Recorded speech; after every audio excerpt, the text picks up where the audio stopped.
Ada seorang ustadz diundang tausiah subuh di daerah Kerawang. Tanpa nanya, sini pakai kunut apa enggak? Lah kalau saya kan nanya, sini pakai kunut enggak? Kalau mayoritas pakai, ya saya pakai. Enggak, ya saya enggak. Apa yang terjadi? Ustadz ini jadi imam, begitu sami Allahu liman hamidah, rakaat kedua langsung sujud. Makmumnya enggak pakai ilmu. Allahumma hdini fiman hadait wa afini fiman afait. Sah enggak sholatnya? Tidak. Kenapa? Karena Nabi bersabda, innama ju'ilal imam liyutamma bi.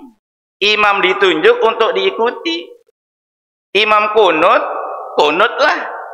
Tidak kunut, janganlah. Kata Imam Ahmad bin Hambal yang berpendapat bahwa di dalam sholat subuh tidak ada kunut, apa kata beliau? Kalau kalian tidak berkunut di kala sholat subuh, imamnya berkunut, maka kalian jangan berbeda dengan imam. Apa dalilnya? Nabi bersabda, innama ju'ilal imam liyutamma bi fala takhtalifuhu. Imam ditunjuk untuk diikuti, jangan berbeda dengan imam. Paham ya Bapak Ibu ya? Imam kunut. Kata Imam Ahmad bin Hambal, diikuti oleh Imam Ibnu Taimiyah. Apa kata beliau? Harus takmin. Kalau takmin bagaimana? Terserah mau ngangkat tangan atau tidak. Yang penting ucapkan amin. Imam baca Allahumma hdina fiman hadait, ogah. Sah nggak sholatnya? Tidak. Maka kawan-kawan yang tidak ada kunut dalam sholat subuh, imamnya pakai kunut, amin dong. Ini ilmu. Kata siapa? Kata Imam Ahmad bin Hambal. Lah kalau nggak tahu ilmunya, pecah.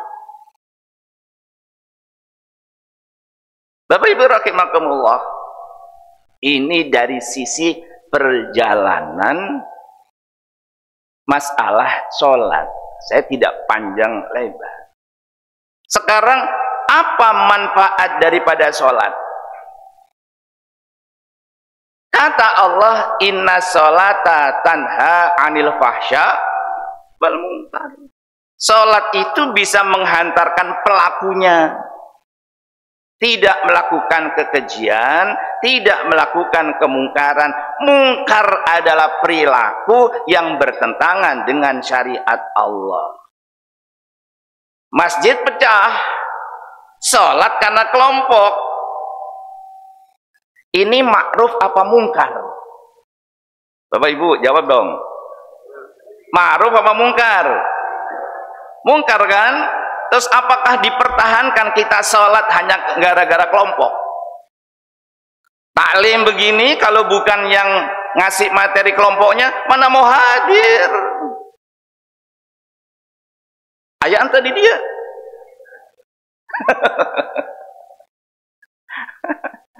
Loh itu. Bagaimana umat Islam mau bersatu? Perpecahan itu kemungkaran. Ketidaksukaan itu kemungkaran. Tidak bersatu padu itu kemungkaran. Kenapa? Karena Allah tidak suka terhadap kemungkaran. Ayo sholat. Maka sholat itu sebagai sarana untuk mempersatukan umat Islam. Tercermin dari sholat berjamaah. Paham nggak kira-kira Bapak Ibu ya? Setuju nggak? Kalau nggak setuju saya mau pulang nih. Saya anti kelompok, anti golongan. Kalau ngaji fikih dengan saya sajikan semua pendapat ulama. Silahkan pilih. Yang cocok silahkan. Yang penting ayo, ini Baitullah, rumah Allah. Allah benci kepada perbuatan keji dan mungkar. Maka janganlah masjid digunakan sebagai sarana terwujudnya perpecahan dan kemungkaran. Yang berikutnya, sampai jam berapa ini? Jam 7 ya? Bener, saya biasanya kalau taklim antara 1,5 sampai 2 jam. Siap? Loh iya, biar tuntas. Kalau umpamanya gak tuntas kan nanti diundang lagi kemari. Saya nggak minta diundang loh, enggak. Ini kan gara-gara Pak Kiai Hamim ini. Iya, idola. Iya. Yang berikutnya, Bapak Ibu boleh melaksanakan apapun dalam bentuk ibadah yang sempurna. Tapi yang harus sempurna adalah urusan sholat. Bapak Ibu haji tidak menjadi skala prioritas di hadapan Allah. Sedekah tidak juga. Apa kata Nabi? Awwalu ma yuhasabu bihil abdu yaumal qiyamah min amalihim as-sholah. Yang akan dimintai pertanggungan jawaban dari amaliyah kita. Yang pertama kali urusan sholat. Wa qala Allahu azza wa jalla li malaikatihi. Allah berfirman kepada malaikat, malaikat, unzuru sholata abdi. Coba kamu perhatikan sholatnya hambaku. Ingkana tamatan, kalau memang sholat hambaku sudah sempurna, kutiba tamatan, kamu tulis sempurna. Pertanyaannya, sholatnya Bapak Ibu sudah sempurna belum? Halo? Udah sempurna belum? Kalau belum sempurna, kira-kira bagaimana ketika ditanya oleh malaikat, orang Masjid Agung Discovery, sholatmu bagaimana? Lah nggak tahu. Lah. Wa idza intaqasa minhu syai'an, kalau sholatnya belum sempurna, kata Allah, kata Allah, hali abdi minta tau'in, adakah hambaku punya stok, punya tabungan, punya celengan sholat sunnah? Ingkana lahu tatawu'un, apabila ia punya tabungan sholat sunnah, atammaha faridotahu, kamu gunakan sebagai bahan untuk menyempurnakan sholat fardu yang belum sempurna. Yang jadi masalah, sholat fardunya tidak sempurna, sholat sunnahnya jarang dikerjakan, sekali mengerjakan amburadul. Apes enggak nanti di akhirat? Maka perlu kita ngaji masalah sholat ini. Ayo yang benar. Kenapa? Karena ketika kita sholat, sebagaimana sabda Nabi, idza shalla ahadukum fa innahu yunaji rabbah. Tatkala kita sholat, hakikatnya sedang komunikasi kepada Allah, sedang munajat, sedang berbisik. Ini maaf, saya heran. Beberapa waktu yang lalu, saya diundang ke istana ketemu Mulyono. Mulyono siapa? Oh, Mulyono ya? Ketemu Mulyono. Yang diundang para ulama. Saya diundang, padahal saya bukan ulama. Apa yang terjadi? Mereka seneng banget ngobrol sama Mulyono. Pengen berdekatan, pengen salaman, pengen curhat. Saya begini aja sama PJ Gubernur Jakarta. Coba lihat, Pak. Baru ketemu presiden. Tidak mau melepas bokongnya dari kursi. Ketemu Allah Ar-Rahman Ar-Rahim dalam bentuk sholat. Apa yang ada di dalam perasaan kita? Ingin segera selesai. Sholatnya Bapak Ibu begitu? Sholatnya ingin selesai? Imamnya baca surat lama? Grundel enggak? Nih kata kami ini masa saat 30 juz mau dihabisin. Ibaratnya begitu. Tidak. Karena apa kita ingin bercepat-cepat? Karena Allah berfirman, fa khalafa mim ba'dihim khalfun. Akan muncul generasi sesudah generasi sahabat. Maka nanti saya akan cerita kalau ada waktu tentang bagaimana sholatnya sahabat. Ada usolah. Kita ini loh. Suka menyia-nyiakan waktu. Buktinya. Allahu Akbar, Allahu Akbar. Namanya apa itu? Azan. Azan kata Nabi disebut nida. Idza sami'tumun nida, kalau kamu mendengarkan azan. Yang manggil siapa? Yang mengumandangkan muadzin. Yang memanggil siapa? Allah.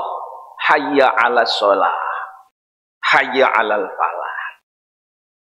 Apa respon kita? Asik aja dengan HP-nya. Engke wae lah. Engke keburu jadi bangke. Nanti keburu mati. Coba Ustadz Yahya Wiloni ketika menyampaikan khutbah Jumu'ah wafat. Husnul khotimah. Coba ketika lagi azan kumandang dipanggil oleh Allah, ayo dong sholat, ayo dong mencapai kebahagiaan. Yang manggil yang maha mulia. Malah kita asik dengan HP-nya. Ntar aja jam 1 juga bisa sholat zuhur. 12:30 mati. Ayo, mau apa? Belum sholat zuhur udah mati. Maka tolong azan kumandang, segera wudhu, segera sholat. Adapun mau sholat di masjid, syukur alhamdulillah. Dari Kampung Liu, nih beliau dari Kampung Liu kemarin nih, coba pahalanya kayak apa? Mantap. Nih beliau dari Bani Umar. Ini kan banyak jamaah. Iya, beliau juga jauh-jauh kemari. Hebat nih orang. Nah, itu. Bapak Ibu rahimakumullah. Maka ketika kumandang azan berbunyi, segera kita respon, segera wudhu. Mau sholat di masjid, mau sholat di rumah, syukur-syukur bisa di masjid, alhamdulillah. Yang penting, ayo bagaimana respon kita. Pertanyaannya, lebih cepat mana respon kita mengikuti kumandang azan atau ketika ada panggilan HP? Mana yang cepat kita respon?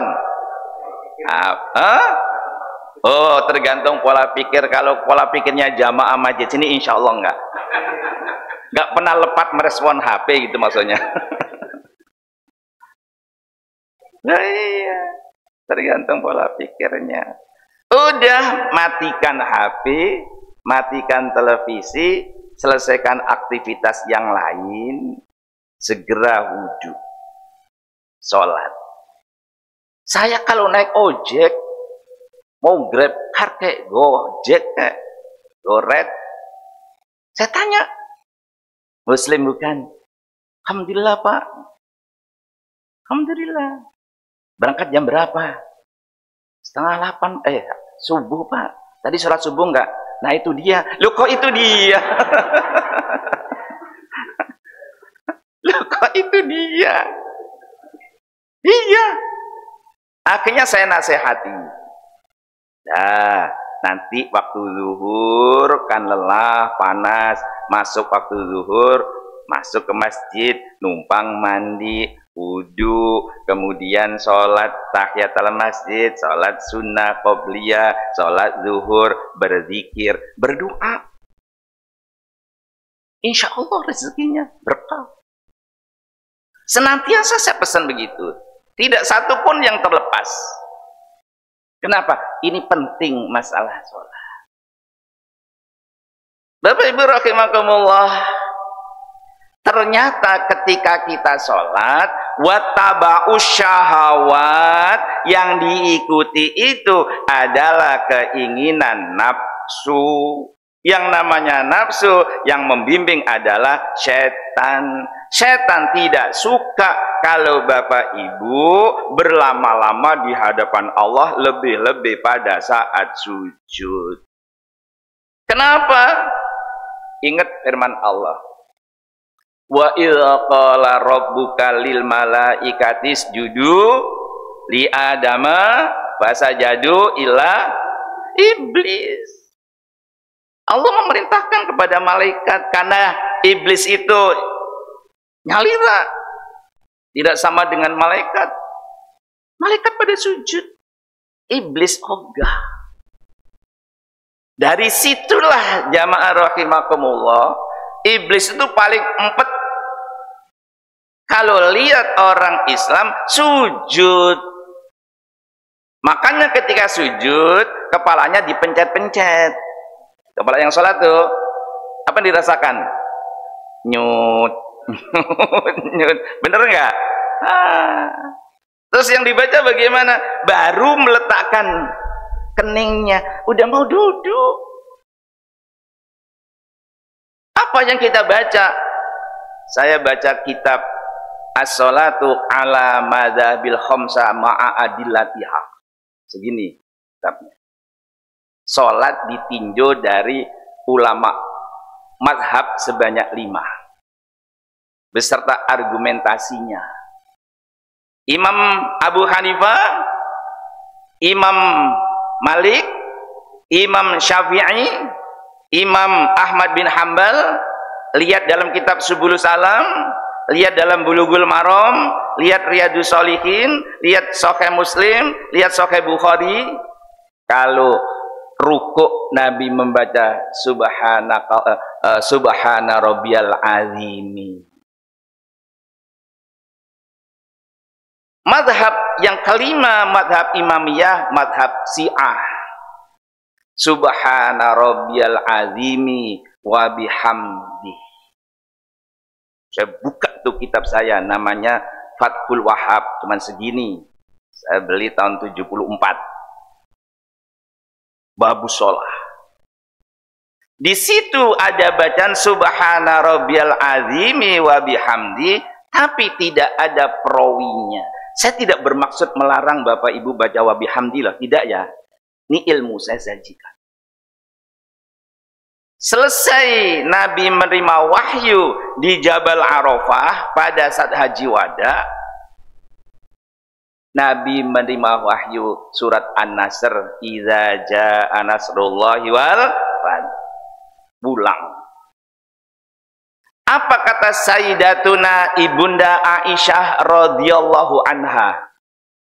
Kana Rasulullah sallallahu alaihi wasallam yaktsuru fi ruku'ihi wa sujudihi. Nabi memperbanyak dikala rukuk, dikala sujud.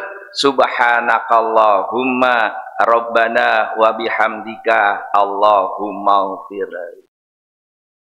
Ini jangan diseplit. Kalau baca subhana rabbiyal azimi wa bihamdi NO. Kalau subhanakallahumma rabbana wa bihamdika Allahumma ghfir Muhammadiyah. Loh, emang Nabi orang NO? Nabi orang Muhammadiyah? Kan bukan. Maka perlu ilmu, perlu ngaji, perlu informasi. Ayo kita cari yang enak.